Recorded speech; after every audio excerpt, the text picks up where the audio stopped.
ईश्वराय विद्महे सत्यदेवाय धीमहि तन्नः सर्वप्रचोदयात्। ॐ ईश्वराय विद्महे सत्यदेवाय धीमहि तन्नः सर्वप्रचोदयात्।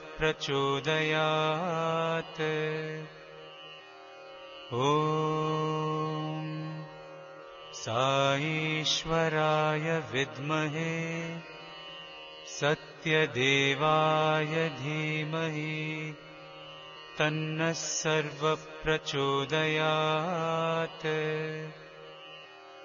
ॐ ईश्वराय विद्महे सत्यदेवाय धीमहि तन्नः सर्वप्रचोदयात्। ॐ साईश्वराय विद्महे सत्यदेवाय धीमहि तन्नः सर्वप्रचोदयात्। ॐ साईश्वराय विद्महे सत्यदेवाय धीमहि तन्नः सर्वप्रचोदयात्। ॐ साईश्वराय विद्महे सत्यदेवाय धीमहि तन्नः सर्वप्रचोदयात्। ॐ साईश्वराय विद्महे सत्यदेवाय धीमहि तन्नः सर्वप्रचोदयात्। ॐ साईश्वराय विद्महे सत्यदेवाय धीमहि तन्नः सर्वप्रचोदयात्।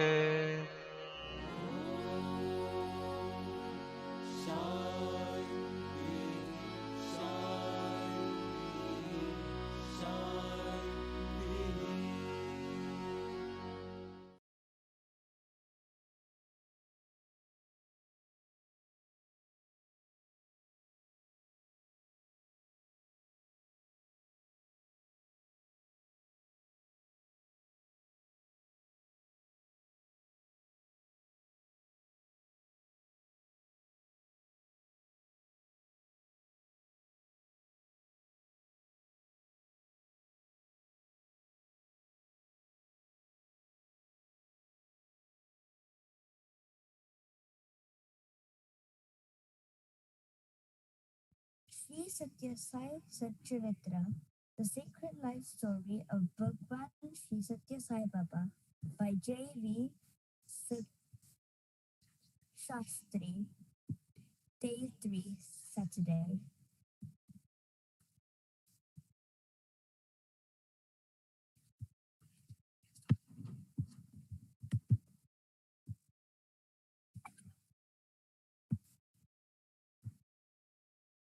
Chapter 5, Resurrection of Dharma. Whenever there is languishing of Dharma, I create myself, for it is part of my primal resolution, or sankalpa, to protect the spiritual structure of the universe. I lay aside my formless essence and assume a name and a form suited for the purpose for which I come. Whenever evil threats to vanquish good, I have to come and save it from decline. Baba. Revitalization of temples. Badrinath. Bhagawan has often proclaimed that one of the important purposes of his incarnation is the revitalization of the divine potency of the deities in ancient temples. As a part of the program, on 11th June 1961, Baba set out on a journey to find the famous Badrinath temple situated in the Himalayas in Uttar Pradesh. He was accompanied by his parents as well as several devotees. Sri Bulgara Ramkrishna Rao, governor of Uttar Pradesh, joined the pilgrims at Haridwar. Baba to see Lord Narayan there. You are going in a company of Lord Narayan to see the idols installed in the temple. Baba described as the spiritual glory of the Badrinath temple thus: the great ascetic Adi Shankaracharya prayed to Lord Shiva and received from him 5 lingams. He installed them, one each at Badri in Uttar Pradesh, in the Himalayas, Puri in Orissa, Sringeri in Karnataka, Dwarka in Gujarat, and Chimbapuram in Tamil Nadu. As nearly 200 devotees watched in fascination in the Badrinath temple, Baba waved open his hand and materialized a plate of gold that he held 1,000-petaled golden lotus. He placed the golden lotus in another plate made of silver. By another movement of his hand, he produced a lingam. He explained that this was the Nitra lingam, installed underneath the idol of Lord Badrinath by Adi Shankara himself 1,200 years ago. While the idol is visible to visitors and worshipped by them every day, the lingam lay concealed ever since its installation. Only now it was brought to view by Baba for worship. Nitram in Sanskrit means eye. True to its name, the Nitra lingam clearly showed a wide open eye. Baba placed it in the golden lotus with another wave of his hand. He now produced a vessel of silver filled with sacred waters of Gangodari, the place of the origin of the holy river Ganga, the Ganges. Baba touched the bottom of the vessel with his finger, and when he withdrew it, water began to fall on the Nitra lingam Abhishekam. The touch of his finger apparently made a hole in the bottom of the vessel. When the Abhishekam was over, Shri Sai Baba shook his hand and gold and silver flowers followed out and covered the Nitra lingam as Abhishekam of flowers. Lord Shiva is reputed to be particularly fond of thummy flowers. These are white in color and very, very tiny, roughly about 5 millimeters long. When the temple priest mentioned this to Baba, he materialized a heap of fresh thummy flowers. The Nitra lingam was now worshipped with those blossoms. Bhagawan revitalized the Nitra lingam through his worship and with his miraculous powers restored it to its original invisible place beneath the idol of Lord Badrinath. On return to Puttaparthi, Baba addressed the devotees who could not make the trip to Badrinath. Do not feel disappointed, he told them, that you could not undertake the pilgrimage and missed out on the spiritual rewards thereof. Lord Sri Narayana is surely there beside you, with you, right in front of you. You have this Narayana's darshan till your heart's content. Why do you crave the darshan of the idol from Narayana situated at a far-off place?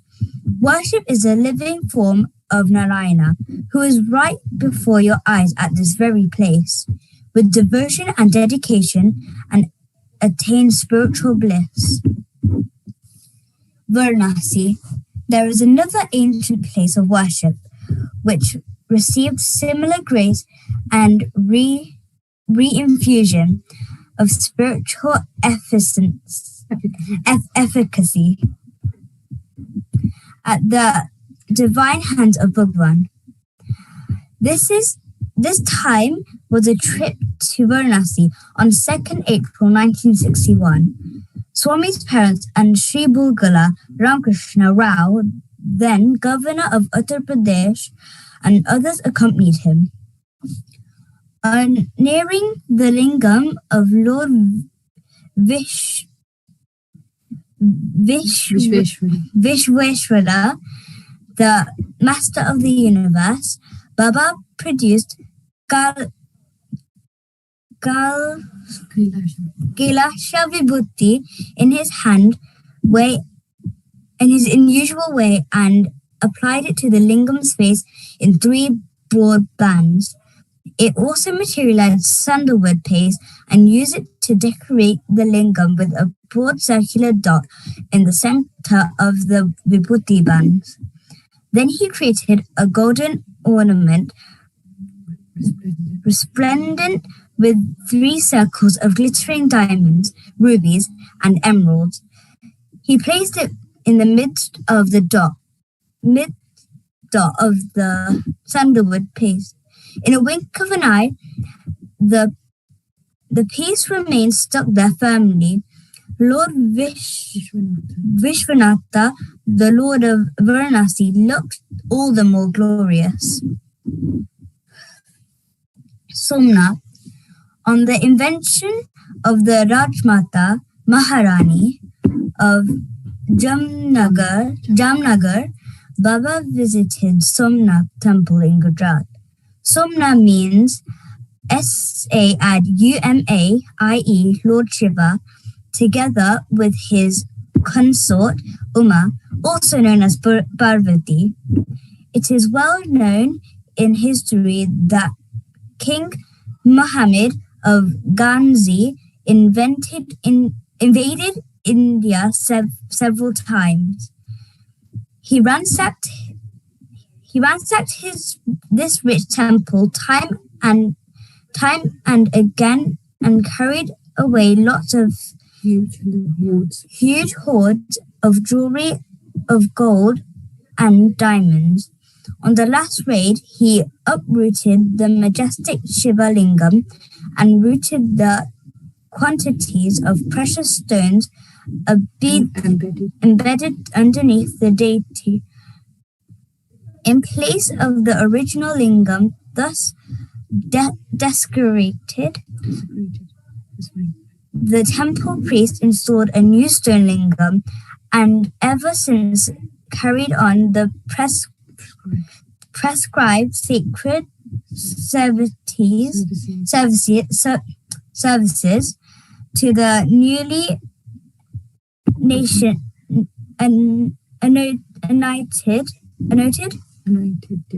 anointed deity. Digvijay Sahib, the Maharaja of Jamnagar, was keen to restore the temple to its pristine glory. It entailed these problems.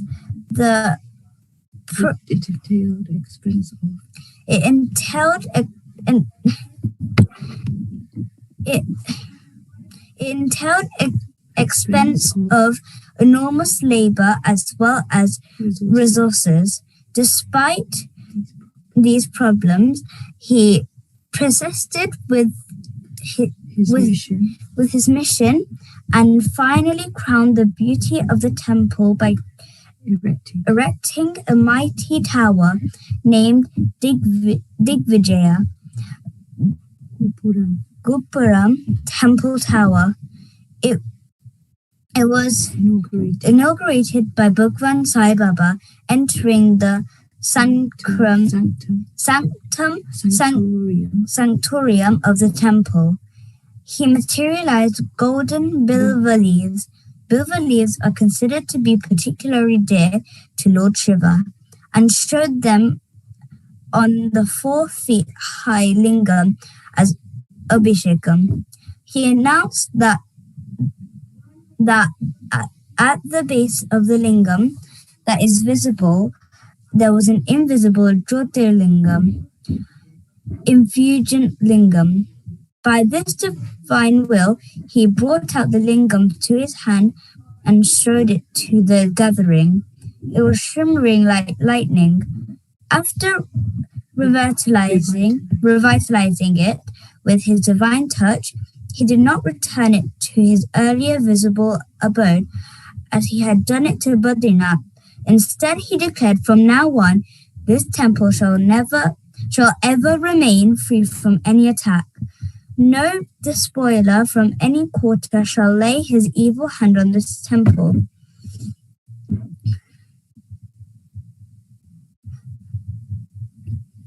There is no danger to it anymore. I am therefore making this lingam freely available for public darshan and worship by devotees. He then materialized a silver Pitam pedestal and installed the lingam thereon. Dwarka. During that trip, Baba and the attendant devotees reached the abode of Lord Krishna. Swami made his way into the temple precincts and sanctified them with a touch of his divine feet. Lord Sai Krishna of the present age gave darshan to the thousands of people gathered.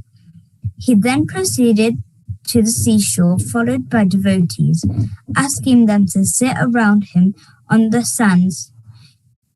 He made a small mound of sand, inserted his hand into it, and poured out a golden figure of Lord Krishna. This wondrous event has made the Dwarka temple replete with divine potency, declared Bhagawan Sai Baba. Sri Sailam, another ancient temple that attains spiritual rejuvenation at the divine touch of Sri Sathya Sai Baba, is the temple of Lord Mallikarjuna, Lord Shiva, in Sri Sailam in Andhra Pradesh. Bhagawan visited this temple on 5th January 1963. As at the Somnath temple, here too Baba entered the sanctum sanctorium, produced golden bilva leaves and golden thumi flowers, and showered them on Lord Mallikarjuna in Abhishekam. Pandharpur. On 13th June 1965, Baba visited Pandharpur in Maharashtra, where Lord Krishna is worshipped as Panduranga Vittal. As he entered the inner sanctum and had darshan of Lord Panduranga, his consort Rukmini Devi, he created an opal gem set necklace and adorned the neck of the goddess. These are occasions when Bhagavan Sri Sathya Sai Baba visited important places of worship and recharged and revitalized the spiritual potency of the presiding deities. Every temple is, after all, the sacred abode of Swami himself. Human body is but the seat of God. It is a temple in itself. The possessor of human body is truly God. Every human should ponder over the inner meaning of significance and the form of structure of the temple. Resuscitation of Vedic Dharma. A few months after returning from Badrinath, Bhagawan decided that a yagna should be performed at Prashanti Nilayam. At his instructions, several Vedic scholars from northern India and also from the area of Konasima in Andhra Pradesh gathered at Puttaparthi. Baba gave directions for the performance of the yagna, strictly in accordance with the Vedic scriptures. Baba announced, "As a part of the mission of my incarnation, I am laying the foundation for the proper care of the cow and the Brahmin, for the sustenance of the Vedas, and through them for the resuscitation of Vedic Dharma itself." The planned yagna, for which hectic preparations were soon underway, was named Veda Purusha Sapta Jnana Yagna. The proceedings were spread over 7 days, Saptaha, synchronizing with the Dashera festivities in October 1961. Veda Purusha, the presiding deity, was Baba himself. Distinguished scholars of the Vedas and the Vedic rituals were in charge of the various activities. Veda Samrat Brahma Shri Cherukumili Kammavadunulu was the overall supervisor, the Sarva Adhyaksha. The Amanya Artha Vashaspati Brahma Shri Uppaluru Ganapati Shastri was to preside over the seminar meetings to be held on Vedas and other spiritual and theological subjects. Eminent scholars and Ganapatis, Shri Bulusu Appana Shastri, Shri Kadiyala Sita Rama Shastri, Shri Krupa Lakshmavadani, Shri Varanasi Subramanyam Shastri, Shri Kupa Bairagi Shastri, Shri Vempalara Surya Narayan Shastri, Shri Kampala Amani Shastri, Shri Hota Venkatarama Shastri participated in that glorious ritual. It was truly a galaxy of the brightest hue in the in the firmament of Vedic Dharma. The proceedings comprised Parthiva Shivalinga Archana, Mantra Japam, Parayanam of the holy text of Ramayanam, Sri Mahabhagavat, Devi Bhagavatam, Sri Bhashyam and others, and also Surya Namaskarams and the Navagrah Japams were done too. The pranayam of the Rig, Yajur and Sama Vedas was a veritable feast to the ears of the devotees. And to crown it all, the Atirudra Yagna was performed with utmost attention to the minute detail of the prescribed ritual. The entire 7-day proceedings were immensely satiating and spiritually rewarding to the vast concourse. On the concluding day, Bhagawan Sri Sathya Sai Baba gave a discourse. Very significantly, he addressed the assembly.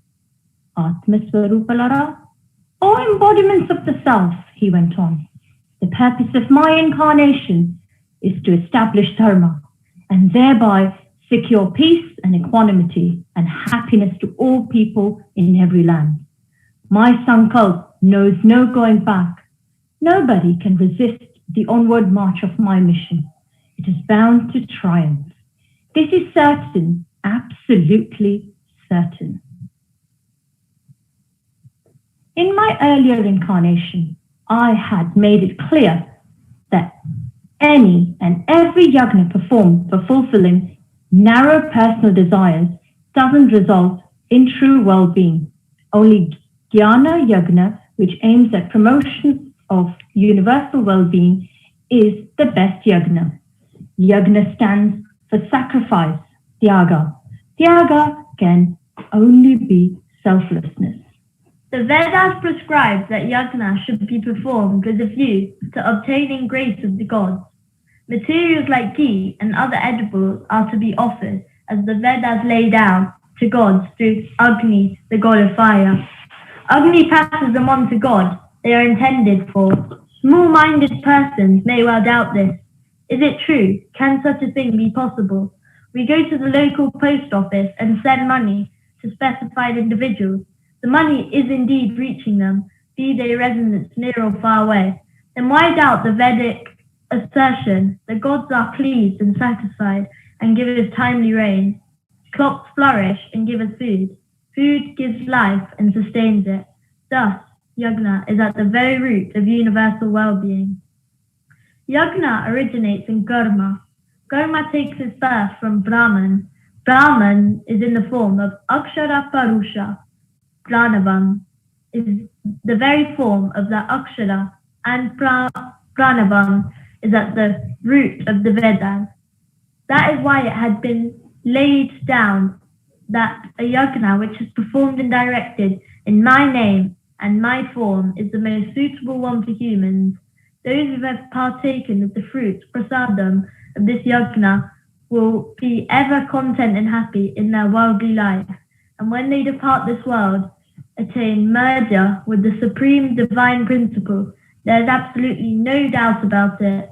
On a different occasion, while speaking during the celebrations of yagna, Bhagawan said, ages ago, people forgot the noble principles of sacrifice, selflessness, and loving service. Evil tendencies like greed, avarice, and selflessness flourish.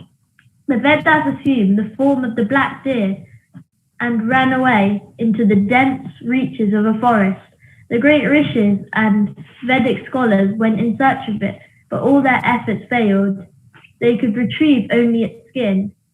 In remembrance of that incident, while performing yagna, as prescribed in the Vedas, the Ritvik priest engaged in offering oblations to the accompaniment incarnations, and even today, don black deer skin and sit on a similar skin while offering oblations to Agni. To the outward eye, it is just a piece of skin, charman. But viewed from the angle of yagna, it is sharman, which means happiness and spiritual bliss. Those who take active part in the performance of the yagna will experience bliss themselves and also spread bliss to the whole world. The ultimate goal of any yagna performed is prashanti nilayam, is sacrifice. In other words, spiritual bliss which takes out of total renunciation of the fruits of karma.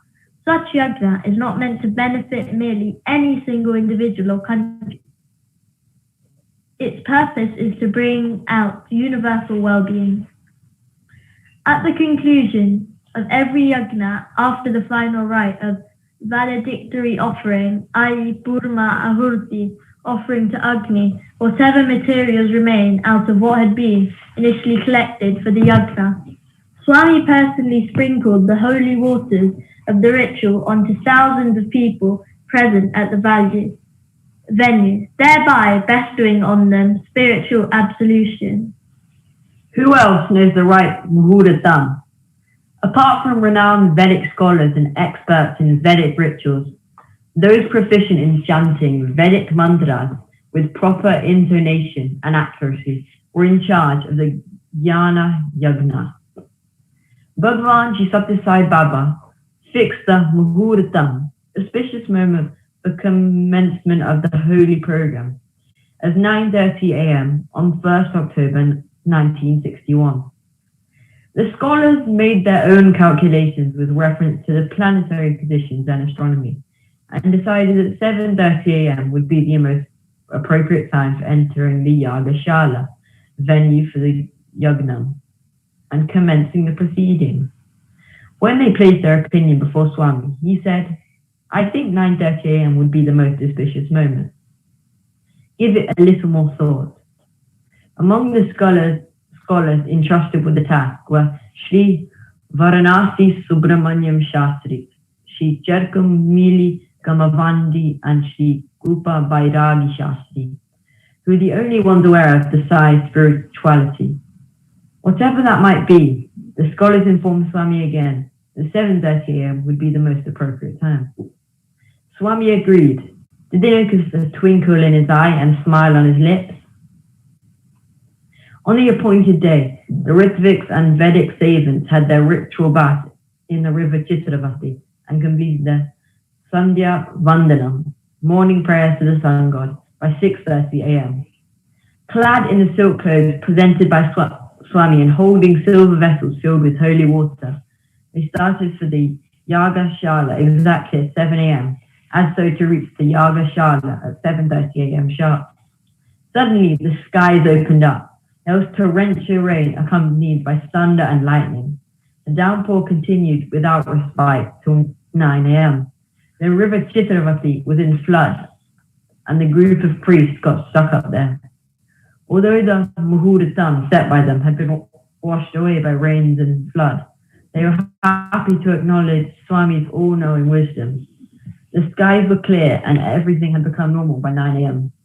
As the auspicious Muhuratam, originally fixed by him, approached, Bhagawan Sathya Sai made his way to the Yagashala, leading a horde of Ritviks, reciting sacred Vedic hymns. Hundreds of devotees were heartily singing bhajan songs. Devotional instrumental music appropriate to the splendid occasion was being played. Precisely at 9:30 a.m., the Muhuratam, which had been finalized by him, Baba entered the venue and set in motion the proceedings of the week-long yagna. The Yagna Kalasam.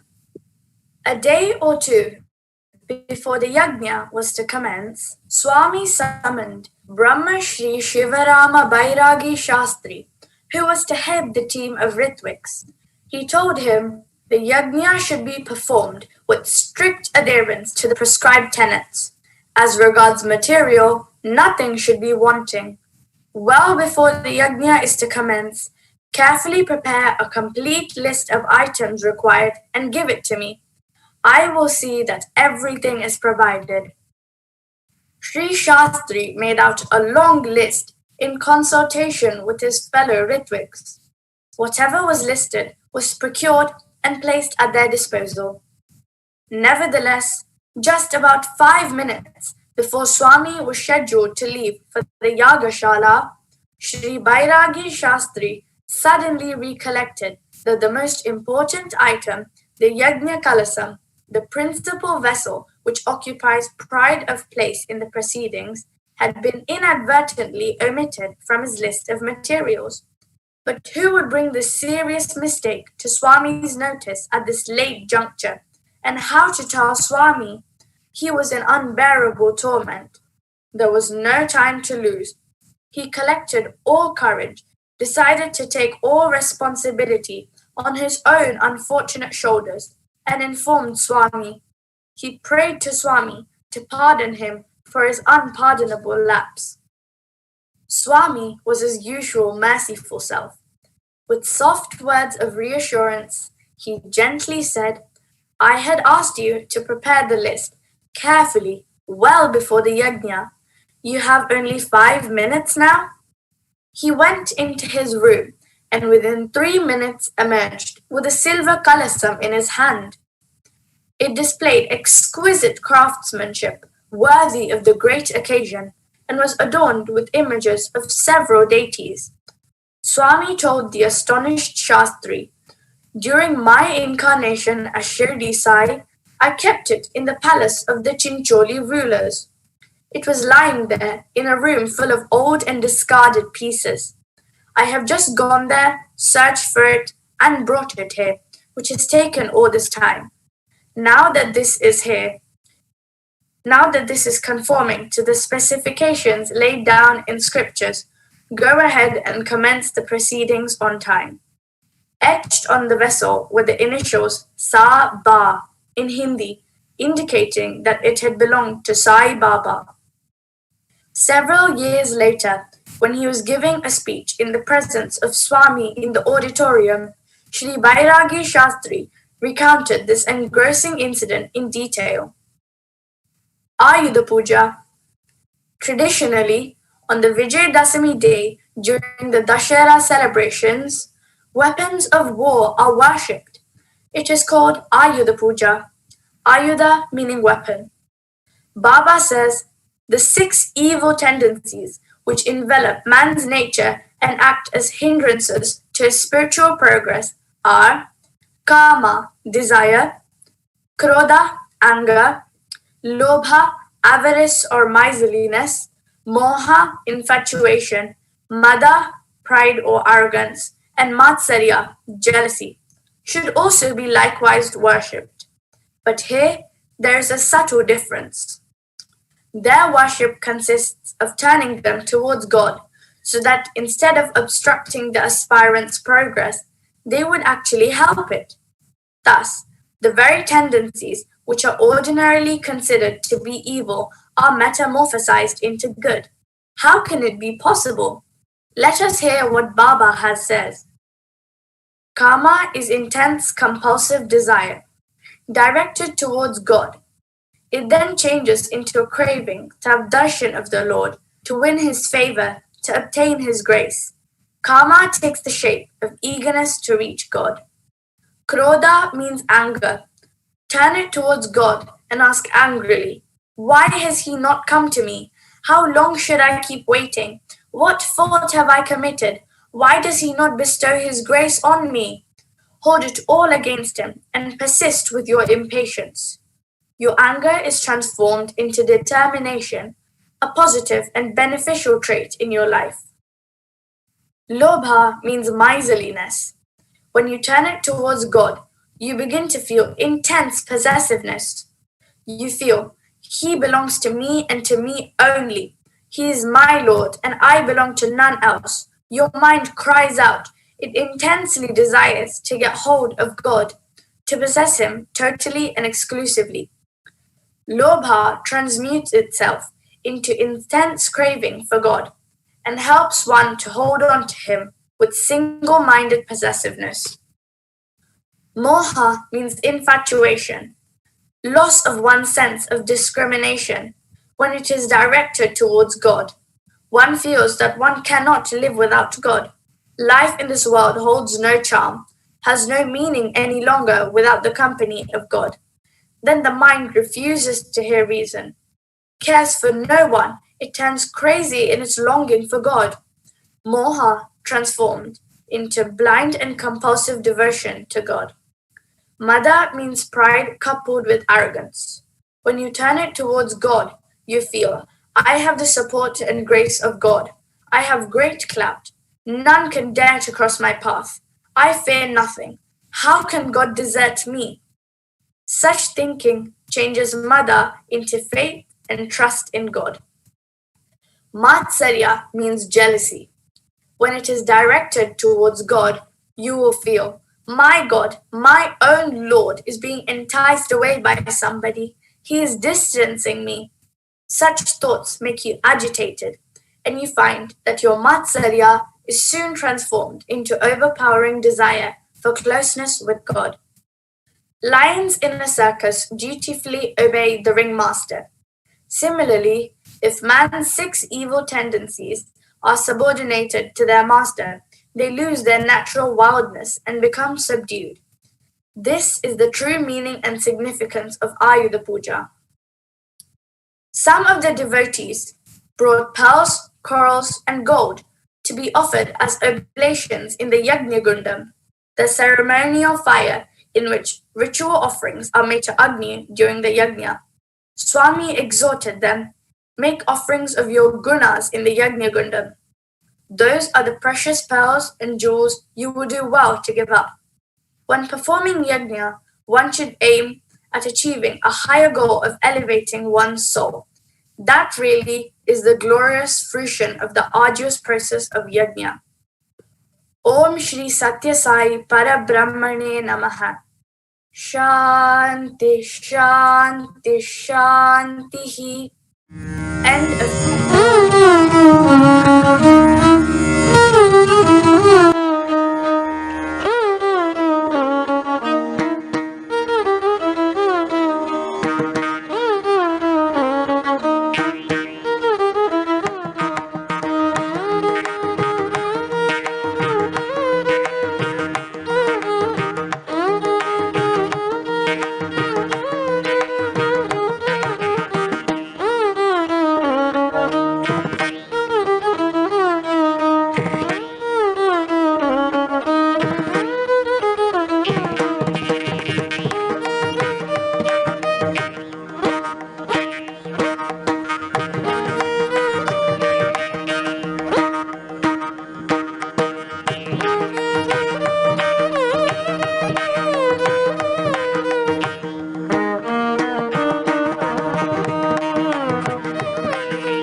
Chapter 6, the Supreme Divinity. This is the human form in which every divine entity, every divine principle, that is, say, all the names and forms ascribed by man to God are manifest. You are very fortunate that you have a chance to experience the bliss of the vision of the Sarva Devata Swarupa now in this very life, Baba. Baba transcends every other god. The great Rishi Garga was a learned scholar of astronomy. He was also the holy priest to the Yadava dynasty. He was the author of a Sanskrit treatise called Garga Samhita. At the commencement of that work, he described the qualities and nature of a full and complete incarnation, Purna Avatar. Yasmin Sarvani Tejamsi Vilinayam Te Swate Jasi Tam Vadanti Pare Sakshat Paripurnatamam Swayam. That incarnation of the Supreme, which encompasses within itself the divine glory of all the gods, is the full and complete incarnation. Bhagawan Sri Sathya Sai Baba satisfies this description in all respects. Peddabottu, ardent devotee of both Shirdi Sai and Sathya Sai, wrote a book called Sri Sathya Sai Vrata Kalpam, which describes the procedure of ritualistic worship of Bhagavan. She kept the finished manuscript safely in her box. When she opened the book one day, she found that numerous modifications and alterations had been made in it in red ink. They were all in the unmistakable hand of Bhagavan himself. Wherever she had used the words Sarva Devata Swarupa while referring to Swami, meaning the embodied form of all gods, they were altered to read Sarva Devata Atita Swarupa, meaning the form that transcends all gods. Centuries ago, when the Telugu saint composer Potana was translating the epic Sri Mahabhagavatam from Sanskrit to Telugu, Lord Sri Rama himself, it is said, contributed to his text. In the same way, Bhagavan Sri Sathya Sai Baba amplified Peddabottu's text in his own hand, whereby he proclaimed to the world in writing that he transcends every god. To cite his own words, this, my human form, embodies all dharmas, faiths, and divine powers, saktis of all gods. Never doubt this at all. If you install this divine form of mine on the throne of your heart with unshakable faith, you will be able to have a glimpse of my pristine universal form. I will prove that every form, every attribute which man cherishes and worships as pertaining only to God belongs to the form of Sai only. As Sri Mahaganapati, Swami Amritananda, disciple of the celebrated saint of Arunachalam, namely Sri Ramana Maharshi, traveled from Arunachalam to Puttapati for Bhagavan Sri Sai's darshan. Bhagavan drew close to him and in a sweet voice addressed him, Amritam. Swami Amritananda was thrilled. Ramana Maharshi, the great saint, used to address him exactly in the same manner, with the same affection and touch of intimacy. Sai Baba's call, he felt, was a leela with special significance. During conversation with the 85-year-old Amritananda, Swami told him, in your 7th year, you performed Ganapati Homam, oblations in holy fire, continuously for 45 days. As you made offerings in the Homa Gundam, you recited a sacred mantra containing Bija Aksharas, sacred and spiritually charged root letters, sounds, Om, Shreem, Reem, Kleem, and Gleam at the rate of 1,000 times every day. Are you aware what scriptures say about the beneficial result of that yaga? It is said that if a devotee performs it on the prescribed lines, at the conclusion thereof, the elephant-headed Lord Mahaganapati emerges out of the Homagundam, resplendent in his golden complexion, and gives divine darshan and blessings to the devotee. Did you ever have such a darshan? Amritananda replied, I was then only a boy of 7 years. Could the divine darshan of Mahaganapati be obtained merely through offerings in the Homagundam? Sri Sai Baba assured him, it is only because of the result of that recitation of mantra and offerings made then that you have come to my presence now at this advanced age. You shall receive the benefit of that homa right now. Scriptures never go wrong.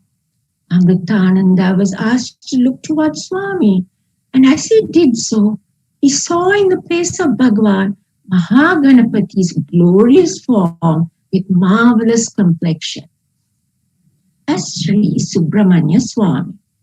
Lord Subramanya Swami was the family deity of the Bhatt family of Mysore. In 1943, Mrs. Bhatt was diagnosed to be suffering from cancer. Doctors advised a surgical operation, but her mother-in-law did not agree. She insisted that as they were all ardent devotees of Lord Subramanya, the Lord would surely take care of the patient. For 6 long months, the family stuck to their intense and steady faith and continued with their daily worship. But the patient's condition was worsening. One night, she had a dream in which she saw a great serpent moving around her bed. Alarmed, she woke up her mother-in-law. Lights were switched on, but found nothing. But after some time, the patient again dreamt of the same serpent, which in a moment changed to Lord Subramanya. He pierced her chest with his trident. Thus impaled, she was taken to the top of a mountain peak. She fell at the feet of the Lord, who asked her whether she wished to remain there or to return to her family. She replied that she would prefer to go back to her husband and children. The Lord then told her, "You are fully healed. I will always be protecting you." She saw herself being returned to this world by a narrow, beautiful stairway. The dream was vivid and reassuring. From that day onwards, her health steadily improved and soon became normal. Even while she unfailingly did her daily worship, she found time also to serve the poor and the needy to the best of her ability. 20 years later, that lady and her husband went to Puttaparthi and had the darshan of Sri Sathya Sai for the first time. Swami gave them an interview. He told her, "I spoke to you once 20 years ago." She was taken aback and protested, "No, Swami, this is the first time I'm seeing you." But Swami told her, "No, I came to you when you were in Mysore." He also mentioned the name of the street where they were staying in Mysore during her illness. She wondered. The name of the street was, of course, correct. But when did Swami come there? When did he speak to her? She had no recollection. Then she noticed the staircase leading from the interview room to Swami's room, located on the upper floor. She counted the steps. They were 18 in number. They were narrow and beautiful.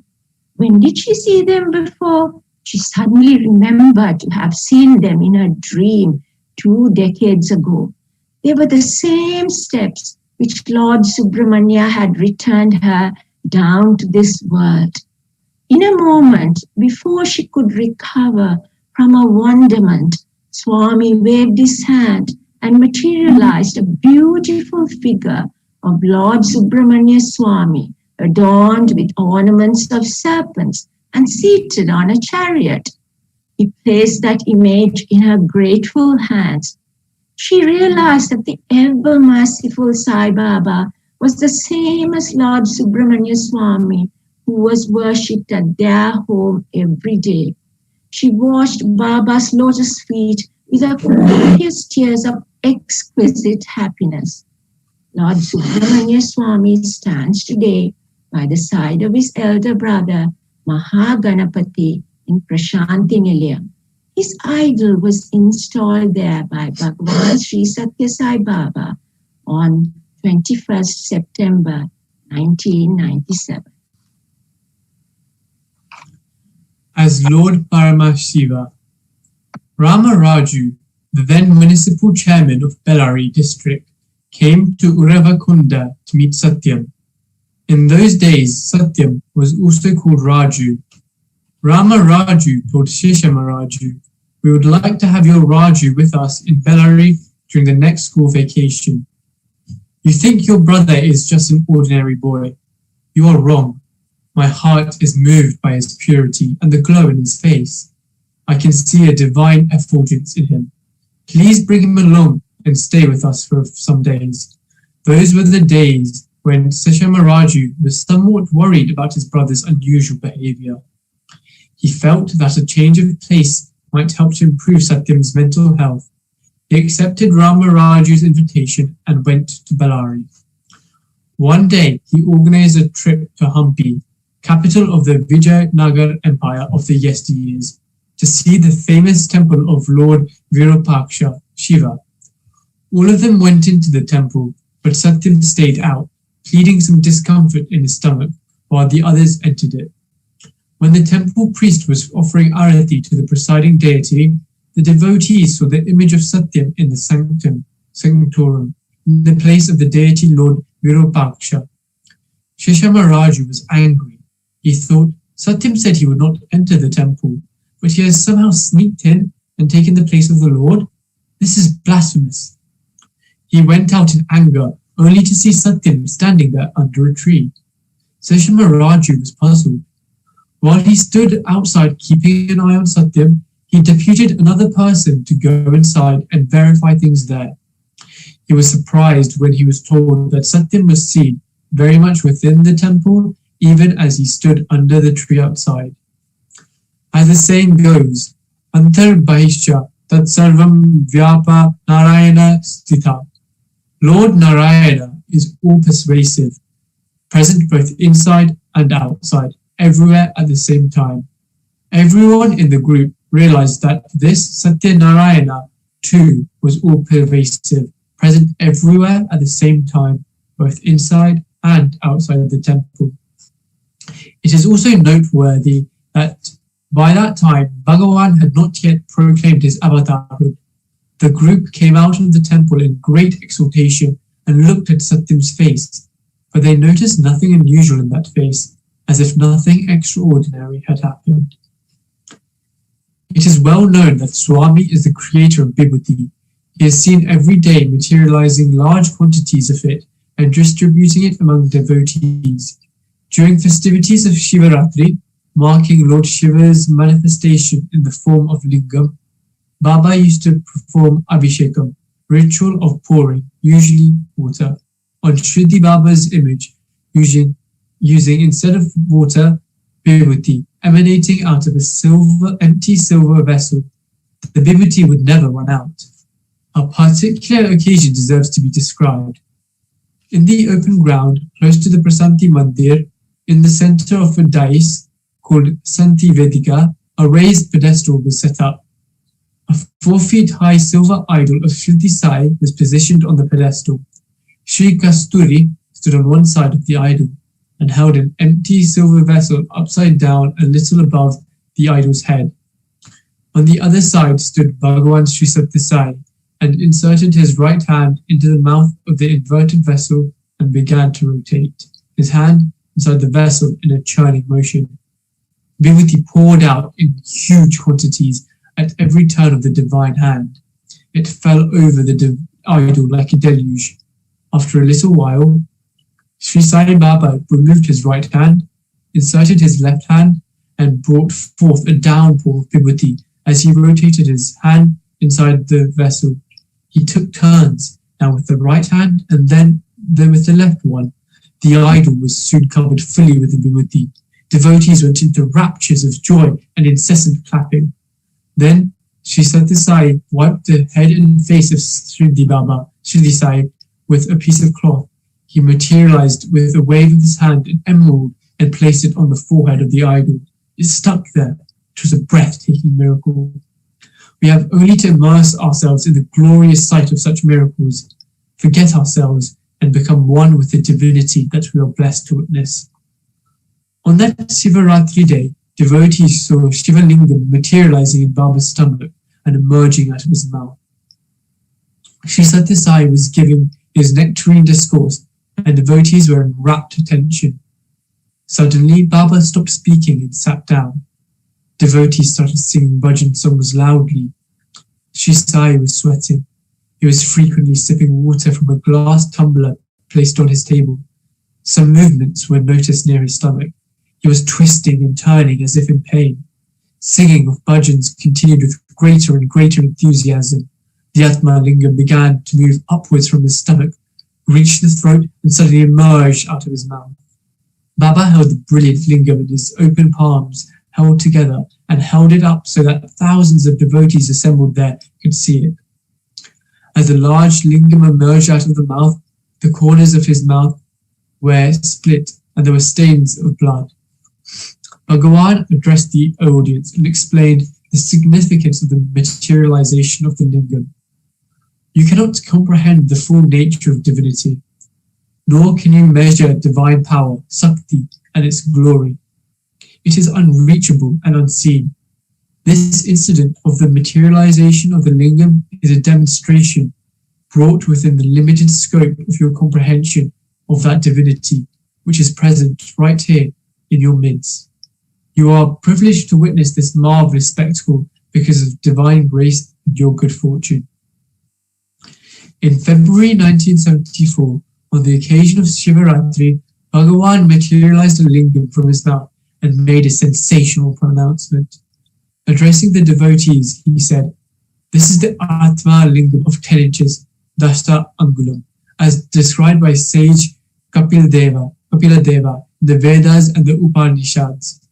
Your lives have attained fulfillment because you have seen this divine form. You are released from the cycle of universal birth and death. This lingam measures 10 inches around. You see a trident within the lingam, the form in summer.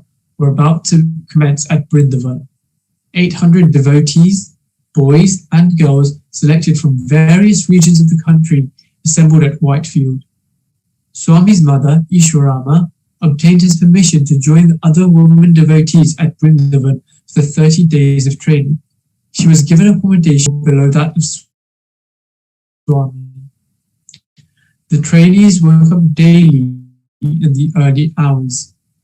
They went through incantation of Omkar Pranabam, devotional songs, yogasanas, bhajans, service to the poor, and other activities. Participants were very enthusiastic and lively. For Ishwarama, all that was like a festive occasion every day in the temple of the goddess Saraswati, the goddess of learning. On the 11th day of the training camp, Ishwarama experienced a thrilling experience. The next morning, she rushed to Peda Botu, who was well as also Ma. She was all excitement as she told Peda Botu, "I must inform you about a wonderful experience I had, but promise me that you would never tell anybody about it." Peda Botu moved closer to her and confidentially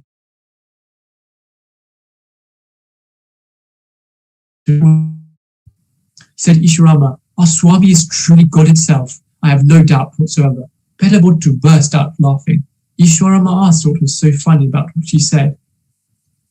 Peda Botu reassured her, No, I'm not laughing at your words. I'm only expressing my joy that this fact has come to your knowledge at long last. But leave that alone. Tell me how you have come to this realization." Ishwarama said, "You know, I am having a high fever for the last 4 days. Last night, Swami came to me." Peda Botu interrupted. "Was it in a dream?" "No," said Ishwarama. "I was able to sleep and was uncomfortably rolling this side and that in bed. Swami came to me in person and inquired how I was feeling. I told him my body was aching all over. Now, how should I tell you, Pelabotru? He is not our usual Swami, whom you and I see every day. In a moment, he became Lord Sri Rama, with a dazzling crown on his head and a long bow in his hand. He stood by my side. I was surprised, but saluted him. I also tried hard to get up and sit on the bed, even get out of it, but could not do so. In a few moments, Lord Sri Rama became a familiar Swami. He smiled gently and gave me a little buddhi prasadam. He said, "Fever will disappear, don't worry," and left. Vedavottu was happy and elated. She said, "Swami has certainly blessed you. What a memorable experience." Ishwarama was in full wakefulness and consciousness when she saw Sri Sathya Sai as Lord Sri Rama. She is indeed exceptionally fortunate and blessed. As subsequent events indicate, the divine experience she had was probably a pointer to the approaching merger of Ishwarama's soul with the Supreme Being. The very next day, 6th May 1972, at 6 a.m., the trainees had just returned from completing Nagara Sankirtan. Swami gave them darshan from the balcony of his residence and went in to have a bath. Meanwhile, Ishwarama had her bath, took her the inner veranda to relax. Suddenly, she turned towards the bathroom and cried out for Swami. "Swami, Swami," she called and collapsed. Swami responded from inside the bathroom. "I'm coming, coming." That was all. She breathed her last. On 6th May 1983, Swami spoke on the occasion of the death anniversary, Vardanti, of Ishwarama, referring to the special characteristics which distinguished the great deed and the manner of her death.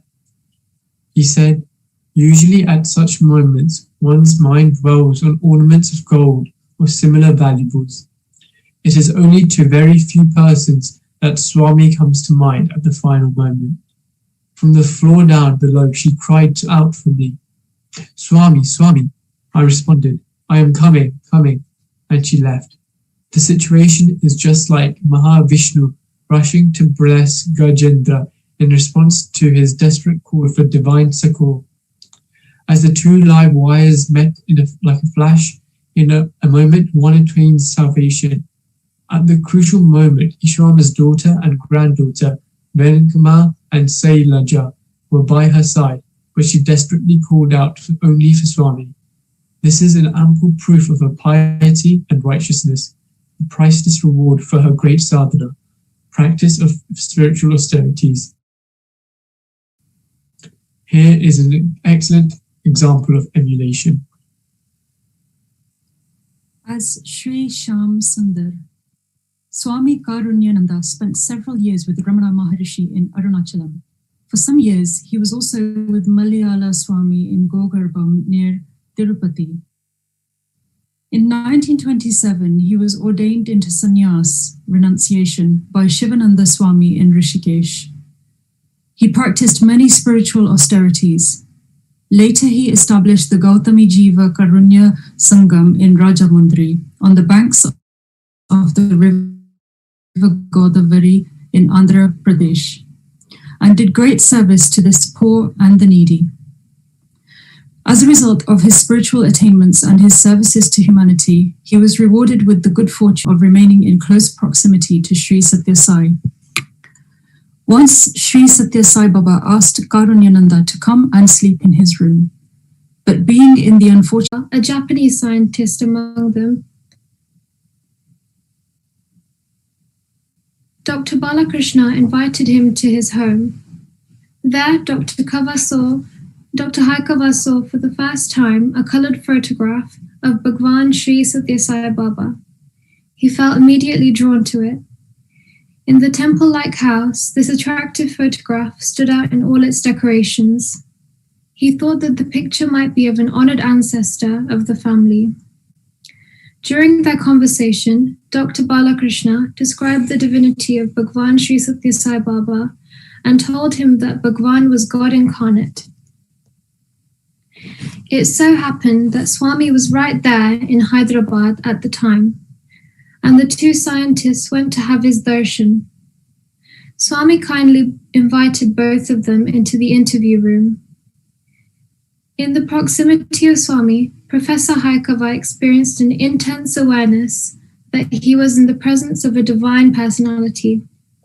Swami gently smiled, waved at him, and produced a human heart and showed it to him. He was bewildered. Bhagawan asked him what it was. Dr. Haikava replied that it was a human heart. Do you know to whom did it belong? Asked Swami. He answered, how do I know? Bhagawan told him, this is your own heart at the time of your birth. Dr. Haikava was stunned. Swami explained, this is indeed your own heart. Do not be surprised. As soon as you were born, your heart stopped beating. You were as good as dead. Your body turned blue. Your father was a man of faith and a very devout person. He placed your body at my feet and prayed to me. Oh God, I earnestly pray to you for a child. Is this the way you respond to my prayers? Of what use is this dead body to me? I therefore mended your heart and restored you to life. As a matter of fact, the age of the Japanese scientist was more than Baba's, and it was to Lord Buddha that his father had prayed, seeking revival of life in his dead son's body. The secret of that incident was known to no one except his parents. Dr. Haikava realized that Lord Buddha, who had lived many centuries ago, had now reincarnated in the form of Sai Bhagawan. During the conversation, Swami referred in lighter vein to Dr. Haikava as Avakaya, which in Telugu means mango pickle. As Jesus Christ. A Roman Catholic couple from America happened to hear about Bhagawan and came down to Puttaparthi. During public audience in Prashanti Nilayam, they saw the glorious form of Sri Sathya Sai. They felt powerful spiritual waves being radiated to them. They were surprised and delighted as they experienced an intense glow of happiness. The man was overwhelmed by Baba's eyes, full of kindness and heart replete with love. He was convinced that Jesus himself had come to earth in sized form and told his wife as much. The woman did not, however, react favorably. What nonsense, she said. We are Roman Catholics. It is not proper for you to say that this Hindu is Jesus himself. I do not agree with you at all on this. She remained somewhat aloof from Sri Sathya Sai. One day, Swami invited the couple into the interview room. The man was undoubtedly in great exhilaration. His wife was somewhat cold and sat a little aside. As the interview drew to a close, the man asked Swami politely, Swami, may I take a photograph? Swami agreed, and the gentleman took a few snaps with his camera. The film was developed and printed on their return home. What they saw was not Sathya Sai, but the loving and compassionate figure of Jesus Christ. They were astonished. The woman felt extremely sorry that she could not recognize Jesus Christ when physically present in front of her in the form of Sri Sathya Sai. Needless to say, she became Swami's devotee from that moment. A devotee asked Swami, Jesus promised to come back again. Are you that Jesus? Swami explained to him, Jesus did not say that he would come back. What he actually said was that God who had sent him to earth himself would come. He pointed to a sheep. The cry of a sheep sounds ba, ba. Jesus indicated that God would come to earth with that name, but his followers did not correctly comprehend what he had stated. It is I who sent Jesus to the earth. The Kaaba in Baba's palm. When Professor S. Bashiruddin, a Muslim, visited Sri Sai Baba, Bhagawan materialized and presented to him a locket on which was inscribed Allah in Arabic. Allah in Arabic, Sarva Antaryami in Sanskrit, and omnipresent in English. They all mean the same. Once some Arabic visitors met Sri Sai Baba in Prashanti Nilayam. It was the sacred day of Bakrid.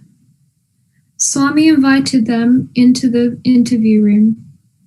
He raised his open palm. The visitors saw in it a vision of thousands of devout Muslims praying on their knees before the Holy Kaaba in Saudi Arabia at that very moment. These are some of the instances to establish that Sri Sathya Sai Baba is not only the embodiment of all gods, he is the transcendental encapsulation of every god. Many persons belonging to the Jewish faith testify to this fact, like Dr. Samuel Sandweiss, who declared, "I am convinced that Baba is the incarnation of God. Whatever descriptions about God are given in the Hindu, Christian, and Jewish law and literature are not fictional or imaginary. They are all true. They all proclaim that the truth that God has the supreme power to incarnate himself as and when needed." As Sri Dattatreya, on the Shivaratri day in 1978, Sai Baba was traveling by car from Uti to Bangalore. Several devotees and students were accompanying him in cars. Srimati Ratanlal Bhatia, who cooked Baba's meals every day in Bangalore, was also among them. Sri Sathya Sai stopped the caravan at some place and got down from his car. All of them sat down to rest and relax, and Baba began to speak to the gathering about some spiritual matters. He addressed a student who he knew was harboring doubts and misgivings about Baba. "You are still troubled by doubts about me, is it not? You are holding a Polaroid camera. Take my photograph and you will see my true identity." Baba stood at a particular spot. The student took his position with the camera and was about to take a snap. Suddenly, Srimati Bhatia rushed forward and tried to straighten the creases on Baba's garment. Swami sternly ordered her to go away. As he spoke somewhat curtly and loudly, the poor lady was frightened and turned back and stood at a distance. The student clicked his camera. In a few moments, the Polaroid picture developed in sharp colors. It was of the divine composite form of Lord Dattatreya, with three heads, Lord Brahma, Lord Mahavishnu, and Lord Maheshwara. The photo also showed 4 dogs and a cow standing by the side of the Lord. When the picture was shown to Swami, he told Srimati Bhatia, "Do you now realize why a family ordered you to go away at this moment this photograph was being taken? Extremely powerful radiations were emanating from me at the time. You would not have been able to withstand their impact." Sathya Sai is the supreme being, the primordial source of the cycles of creation, Shrishti, maintenance, Sthiti, and ultimate annihilation, Layam. This truth has been demonstrated by Sathya Sai through this incident when he revealed himself to be the transcendental divinity combining within himself Lord Brahma, Mahavishnu, and Lord Maheshwara, the Great Trinity. Sairam, my human form encompasses divine Shaktis of all gods. Sri Sathya Sai Baba once declared, "As I am moving among you, eating like you, and conversing with you, you may mistake me as a common human being. If you commit that error, you will get into trouble and get enmeshed in delusion. You must always be vigilant and avoid that danger. The web of Maya or delusion is my concomitant. So I may sing along with you, speak with you, participate together with you in all activities, and thereby create in you that Maya. But at any moment, I may suddenly reveal my divinity. You must keep yourself alert ever and always and be ready for that great moment. This, my human form, encompasses every faith or dharma and every divine potency or shakti of every god. Whatsoever be the names, forms, and powers that man attributes to God belong only to Sathya Sai and none else. And all prayers and offerings to God reach me only.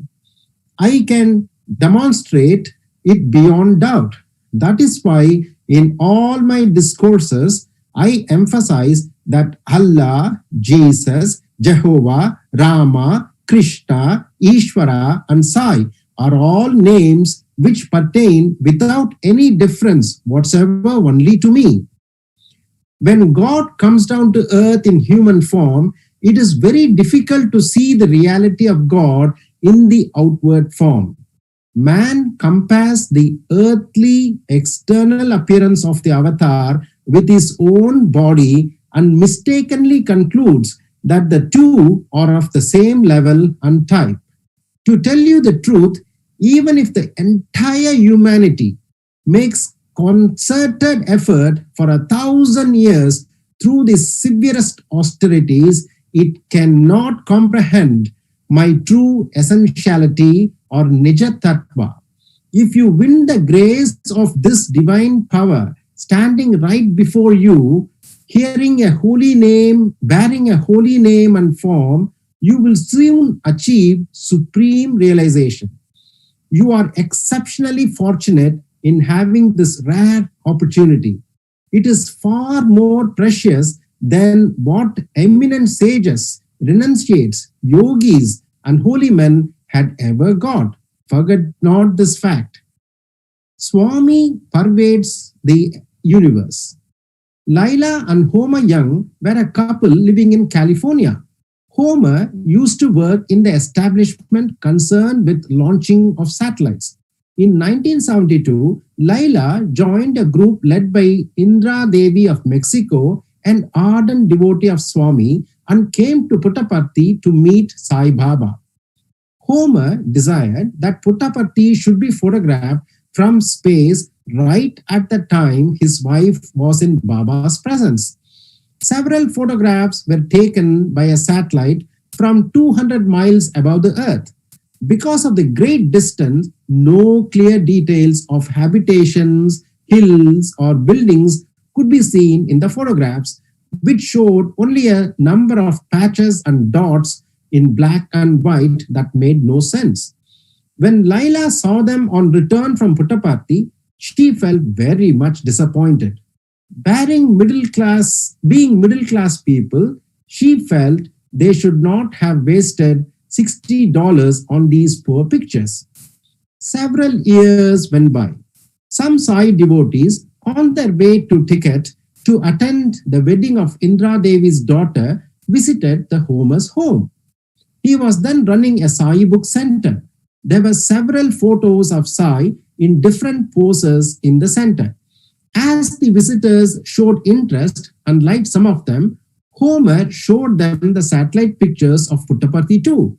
The visitors were closely looking at those photographs. Suddenly, a lady cried out, "Here is Sai Baba." Curiosity arose. Each of them examined the photo minutely.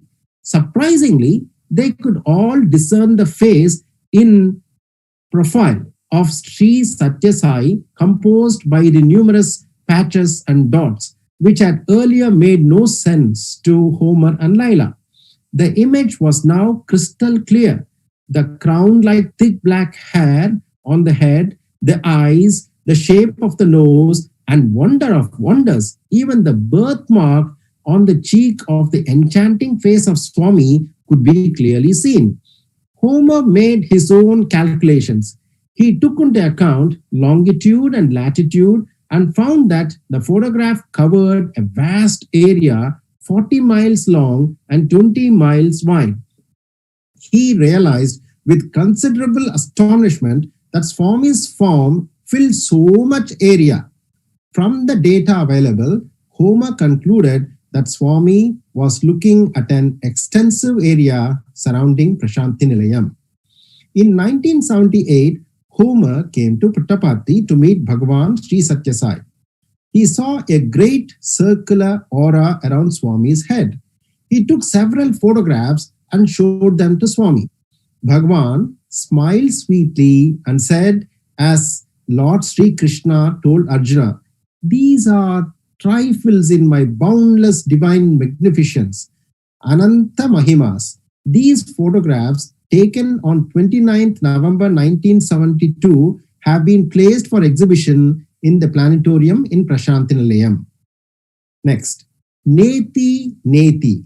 There is a Sanskrit saying, yato vacho nivartante aprapya manama saha anandam brahmano vidvan na bhibeti krishchascha neti.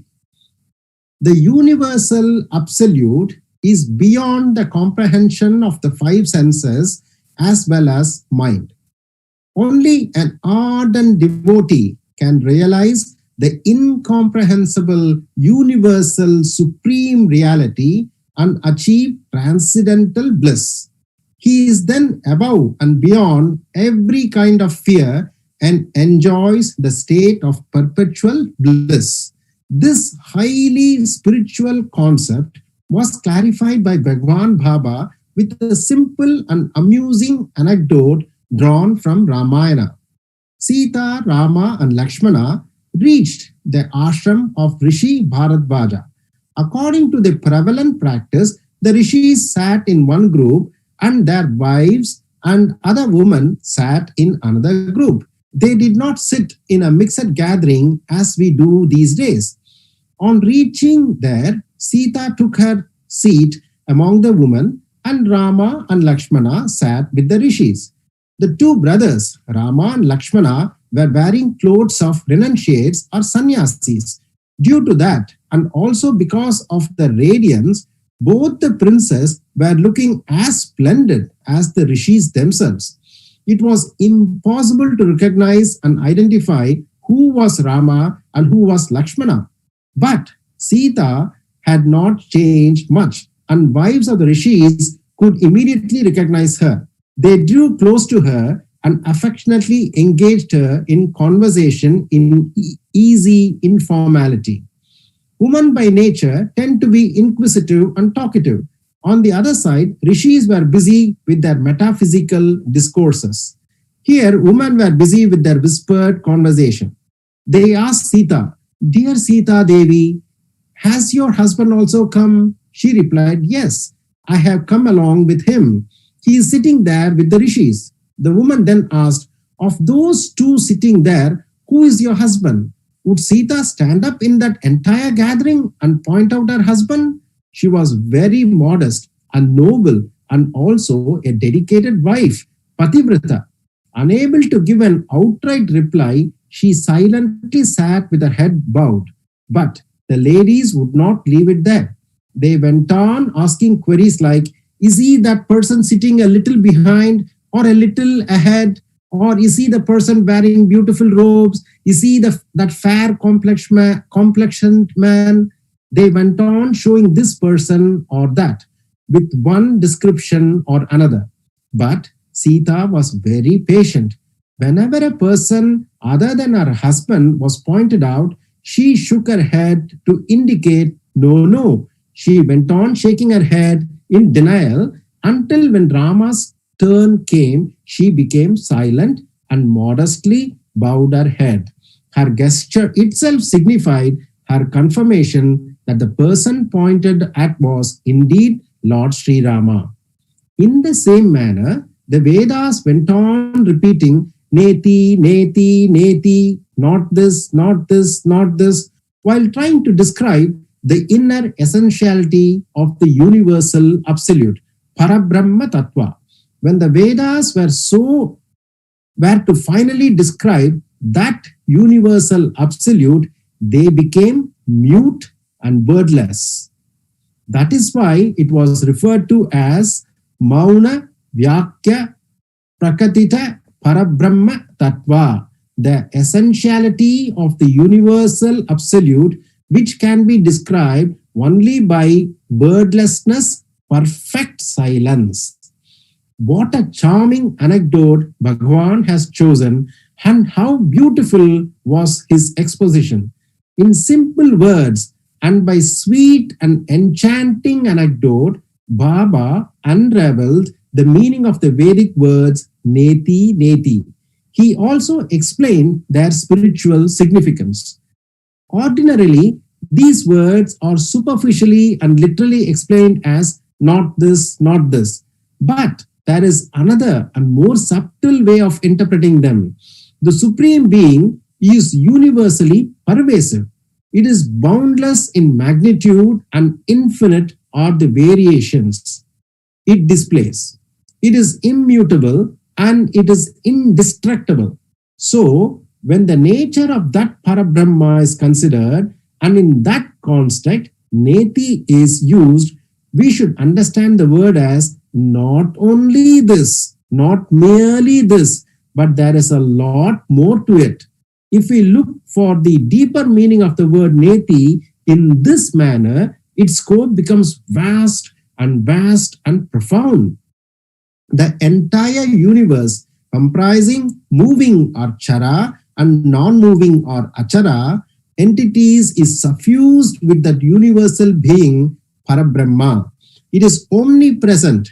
That is, there is no place or point or time in the universe where that universal being does not exist. Therefore, when we try to identify that supreme reality by looking at a particular object, this and that, and question ourselves, is it this, is it that, and so on, the response, not this, does not satisfy us adequately.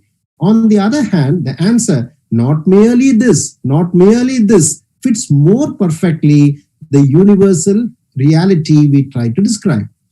When we try to understand the compassion, magnificence, and distinctness of Sathya Sai Parabrahma, we question ourselves, is it this? We soon realize this is not all. There is much more to it. So that indeed is the correct answer, the satisfying answer. For the Vedic dictum, neti, neti, therefore, the correct and fully satisfying answer is not merely this, there is much more to it. The subtle explanation given by Bhagawan Sri Sathya Sai will bestow enlightenment on even the enlightened. Our homage to the greatest repository of Jnana. Om Sri Sathya Sai Parabrahma Namaha.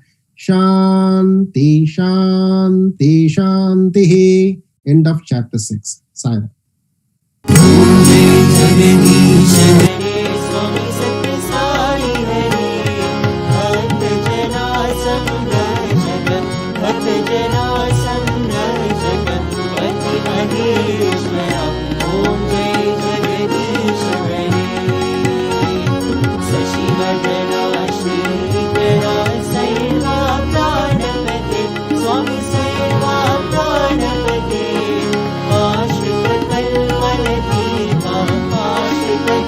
Bye.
सुखिनो भवन्तु